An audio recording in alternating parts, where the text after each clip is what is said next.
Bien, s'il y avait une preuve que le Figaro s'est beaucoup transformé, c'est son intervention finalement au fond entre Facebook et Google. Donc merci à Marc de cette preuve de confiance et de transformation. Et c'est l'histoire que je vais vous raconter aujourd'hui. Nous ne sommes pas, nous, une entreprise de technologie. Nous sommes avant tout un producteur de contenu et un distributeur de contenu. Mais en revanche, nous devons énormément à la technologie. La technologie nous a transformés. Ça n'a pas été facile au début. Par contre, l'apprivoiser, l'utiliser, a déplacé toutes les frontières qu'on aurait pu imaginer il y a encore quelques années.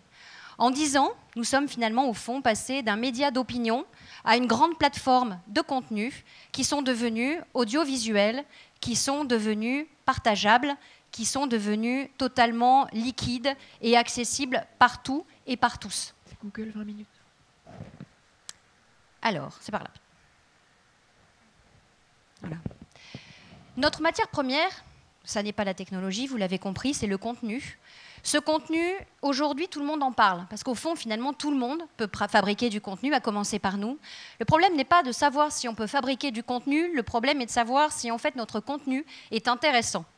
Et le fait qu'il soit intéressant repose pour nous sur plusieurs critères. Il est intéressant s'il est éditorialisé. Nous avons la chance d'avoir une très grande rédaction de 500 journalistes, de grandes plumes, donc des gens qui ont des opinions, qui ont une certaine vision du monde et qui le partagent. Nous avons la chance de couvrir beaucoup de territoires parce que le contenu aujourd'hui doit être extrêmement riche et extrêmement diversifié et extrêmement expert, puisqu'il est accessible partout et par tout le monde, il faut aussi qu'il soit différenciant. Nous traitons aussi bien d'actualité économique, politique, mais aussi d'art de vivre au sens large. Nous pouvons traiter aussi bien de bourse que de vin. Et c'est très important pour nous de continuer à avoir ce déploiement extrêmement large. Notre contenu doit être créatif.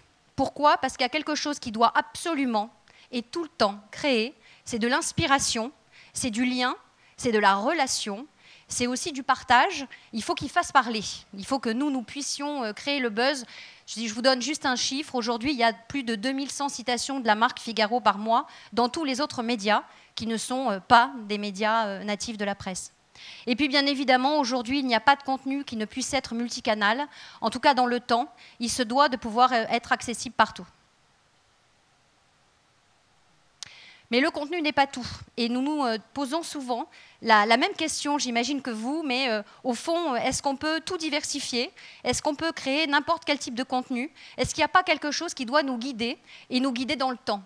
Et en fait, nous avons beaucoup de comités au groupe Figaro qui reposent sur la marque. On se pose beaucoup la question de savoir que la marque doit être là comme un repère, comme un phare. C'est d'ailleurs souvent le mot qu'on utilise. Et plus notre contenu se digitalise, plus nous investissons sur nos actifs print qui, eux, sont porteurs des valeurs de marque, de la marque Figaro. Alors pourquoi c'est important ? Parce que la marque, elle a des partis pris, parce qu'elle donne le sens, et c'est ce qui nous guide, parce que la marque, elle s'inscrit dans la durée. Aujourd'hui, beaucoup de marques se créent, se transforment. Nous existons depuis 1826. On a la coutume de dire chez nous que nous sommes start-up depuis 1826. Donc ce contenu et cette marque, ça crée quelque chose de très fort qui est cette relation privilégiée avec des publics qui sont devenus pour nous des communautés. Parce qu'au fond, ce que la technologie a changé, c'est ça. C'est qu'auparavant, on s'adressait à des gens qu'on ne connaissait pas, on ne savait d'ailleurs pas si ça leur faisait plaisir ou pas. Le seul critère que nous avions, c'était de savoir si nos contenus étaient toujours achetés. Parce que nos contenus ont vocation à être achetés. La technologie nous a permis de rentrer en relation avec ces communautés et de vérifier d'abord quelque chose, c'est qu'il y avait un rapport addictif avec le contenu, en particulier parce que nous avons un contenu d'actualité. C'est ce que l'on observe d'ailleurs dans d'autres grandes marques issues de la presse quotidienne dans le monde. La technologie est arrivée chez nous, pour nous bousculer dans un premier temps bien sûr, mais assez rapidement comme un accélérateur de valeur et comme un réconciliateur entre nos contenus et nos communautés auxquelles nous ne nous adressions pas. Une fois qu'on s'était dit ça, je dis, mais on a un nouvel or noir. On va pouvoir faire plein de choses nouvelles en s'adressant à ces personnes. En fait, c'était super, mais comment il fallait faire ? Donc, on a la chance d'avoir un actionnaire qui a une vraie vision technologique du monde, qui a une vraie vision aussi long-termiste des choses. Et quand on est allé lui présenter le projet Fig Data, qui était donc de réconcilier les communautés et les contenus, au fond, nous avions une conviction, c'était qu'il fallait qu'on réconcilie les parcours clients et qu'il fallait qu'on adresse un contenu extrêmement personnalisé. Fig Data, ça a rapidement été un projet d'entreprise assez énorme. Hein, c'est 5 millions d'euros par an. Ce n'est pas à vous que je vais dire que la technologie a un coût. C'est aussi 10 personnes à temps complet. Et ça nous a permis de réconcilier 3 grands actifs chez nous. L'actif issu de la navigation, donc les 14 millions de visiteurs uniques, qui naviguent sur nos 30 thématiques de contenu, donc une granularité très fine. L'actif qui vient de l'interaction ou de la transaction, puisque parce que nous avons aussi racheté des pure players, nous sommes aussi des commerçants et des e-commerçants. On s'est aussi rapidement rendu compte que pour être un vrai opérateur de data, il faut avoir une DFP et un SSP. Alors aujourd'hui, on a 600 critères qui sont très différents. On peut en croiser. Nous, on est content qu'on en croise 20 pour avoir une data plutôt fine. Et puis 7 milliards de données collectées, je vous laisse imaginer le bouleversement que ça a créé au sein du groupe Figaro. L'autre chose très intéressante, en dehors de ce parcours de navigation ou de ces bases CRM que nous avons réconciliées, c'était réconcilier les parcours de consommation au sein de notre marque. En fait, la technologie nous a permis d'avoir une consommation des contenus à la demande. Donc il n'y a plus de frontières pour nous, ni dans le temps, ni dans l'espace. On a dépassé le fait qu'il fallait attendre son journal pour savoir ce qui se passait. En fait, parce que c'est de l'information, on a un contact perpétuel avec l'intégralité de nos publics. Alors ça, c'est formidable. D'abord, c'est formidable parce qu'on voit que ce séquençage dans le temps est très complémentaire. Mais c'est formidable aussi parce que chaque nouvel acteur de la technologie, chaque nouvelle façon de distribuer du contenu nous offre de nouveaux canaux de distribution, de nouvelles mises en scène, bien sûr, d'un point de vue éditorial, mais surtout de nouveaux publics. Et si on regarde les âges moyens de nos populations, on voit qu'il y a 10 ans de moins entre le consommateur de presse et le consommateur de web fixe, et encore 10 ans de moins entre le web fixe et la partie mobile.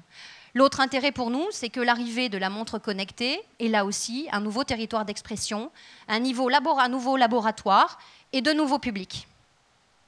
Alors ça veut dire surtout que comme ils y reviennent souvent, notre data est toujours extrêmement fraîche. Je vais vous donner juste un chiffre. Il y a 3 ans, nous avions 2 millions de vidéos vues par mois. On était déjà extrêmement fiers. Nous sommes passés à 18 millions de vidéos vues par mois. Il y a 3 ans, nous avions 1 million de visiteurs uniques sur la partie mobilité. Nous étions là aussi très fiers. C'est toujours le premier million qui est le plus difficile à obtenir, paraît-il. Nous sommes maintenant à 7 millions. Et nos audiences s'additionnent parce qu'on est resté dans le même temps avec une audience print qui a cru, mais surtout, on n'a pas vidé la partie web fixe parce que nous, notre modèle économique, bien qu'il soit évidemment en excellente croissance sur nos actifs mobiles, repose encore beaucoup sur la partie print, évidemment, mais aussi beaucoup fixe.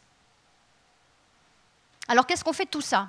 La première chose qu'on a voulu faire, et au fond, ça a été la plus difficile, ça a été d'adresser le sujet du continuum tracking et de réconcilier l'intégralité des bases pour pouvoir onboarder totalement nos bases CRM qui étaient nativement print, mais qui n'étaient pas simplement que des abonnés, qui étaient des gens avec lesquels nous avions quelquefois une relation marchande, et transformer le online en offline. Ça a été l'enjeu le plus compliqué.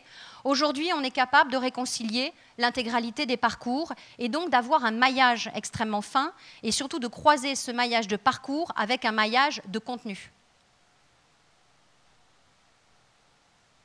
Les types de data qu'on peut adresser, alors on fait des progrès chaque jour. On a une data qu'on appelle assez générique, vous voyez, des segments qui soient B2B ou B2C, assez classiques, bien que très fins.